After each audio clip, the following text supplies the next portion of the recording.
Alrighty, good morning, good afternoon, good evening, YouTubers. This is Jerry Diamond with How to Get Out of Babylon. How do you get out? Well, alright, go camping. Anyway, you've been following the videos. This is an Airstream trailer that a friend of mine hauled out from Kansas, and he's allowing me to live in it instead of in the cabin, in air conditioning. And I've got a severely triple hurt shoulder, torn shoulder blade, muscle, and beat up shoulder. And there's a jacuzzi inside that I can't use. Oh well. Such is life. I'm being toughened up, I guess. Thank you, Father, for all the bizarre oppositions, people bragging about their steak dinners and all this kind of stuff. Anyway, I got the awning out partially. It's up against the tree just like I thought it might be. I mean, I've got it out. It's the middle stage of being deployed properly. It's supposed to go up more. The door, you can see the door kind of poking out the top there, or poking into the awning. But that's okay, because with the awning out, I don't have to shut and open that very much at all. The only reason I ever shut it was because of the rain. The screen door is another problem, but I can open it enough to get in for now. And I don't know what in the world to do. The awning has to go up to be able to have the door functional. But at least it's shade. So, not complaining, just explaining, as my friend John Walters says. So, the one on the other side looks great. It's just a 2.5, 3 footer. I'm not even going to go around there. Maybe some other time when I'm feeling like it, I will. Supposedly heat index today of 116, so I texted my friend and said, hey, if I get heat exhaustion, can I go in the cabin? Because the remedy is cold liquids and air conditioning. So I've been out in the heat all day long. Just need to maintain my water intake and all that good stuff. I mean, I've worked in 130-degree heating plants where they didn't have air conditioning. It was broken in Kansas. So, I mean, I've done it before, but that was like 20 years ago. 15 years ago. 16, 17, whatever. About 17 years ago. I ain't as young as I was then. Anyway, that's it. Very simple awning. The strap was not rolled up properly. There's a slot in there for some reason. It's probably to keep it when it's in use, and it had been left in that holder, like a slot that it ran through. So it had been rolled up with the awning instead of sticking out like it's supposed to.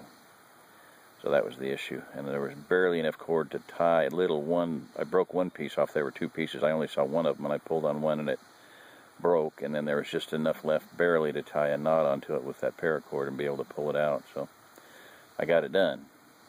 So, awnings on both sides. I've got some insulation, E-insulation, foil insulation on the front window. Keep the south heat off of that window. And it has its own little awning, which it's not in there. I need to put something on it, and then I could open that window. That would be nice, because that's a big window. Front window and the back window are both really big. So, anyway. And I'm not getting up and doing any more than that. I'm too tired, and I'm just pushing the limits once again, thanks to the people around me and how they're treating me. Oh, yeah, I'd like some wine with that cheese. Cheese with that wine. And by the way, I gave up wine. It's what's led to a brother of mine's downfall. He's an alcoholic. I don't see any good coming out of it. Not in his life. Not unless he gets dried, admits he's an alcoholic, and becomes sober, because he's the one locking me out of the cabin and the jacuzzi and the air conditioning and the refrigerator and the stove and the laundry. I'm doing my laundry and dishes and stuff in cold water out of the well. I could heat up the water, but then, I'm just heating up the trailer and heating up myself. So, what the heck? Yeah, shower and everything in cold water. That toughened me up. Oh, whatever. We'll see. At this rate, I can't wait for winter. Winter's difficult, it's different, but it's a whole lot easier than heat, in my estimation. I hope you can hear me. I'm pretty drained, pretty tired. So, alrighty. This is Jerry Dine with How to Get Out of Babylon. If you are listening to this, and I mean really listening to what I'm saying, the message here, do whatever you gotta do to get out. There's people out there in the process of moving, in the middle of moving. One couple I'd like you to pray for is Bill and Catherine. Last I heard, he had officially given us 2-week notice. He was jobless and homeless. They had sold their house successfully, and they couldn't find it. There was not a motel room in a 100-mile radius. And their camper, they bought a camper for like $300, fixing it up.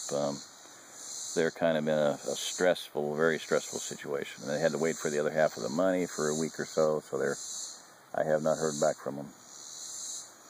Carrie, last weekend we went and looked at properties for the Ozark Plateau headquarters. I hope something comes of that. It was with Eliyahu, first met him and whatnot. I talked about that a little bit, but went to an awesome Sabbath meeting. I'll do an update on that because that was really phenomenal. I got to tell some of the stories I heard there. Alrighty, that's it. Get on out here. Get out here with your resources and being part of the solution, or possibly get here without your resources and be a part of the problem. I hope you're listening. I hope you hear.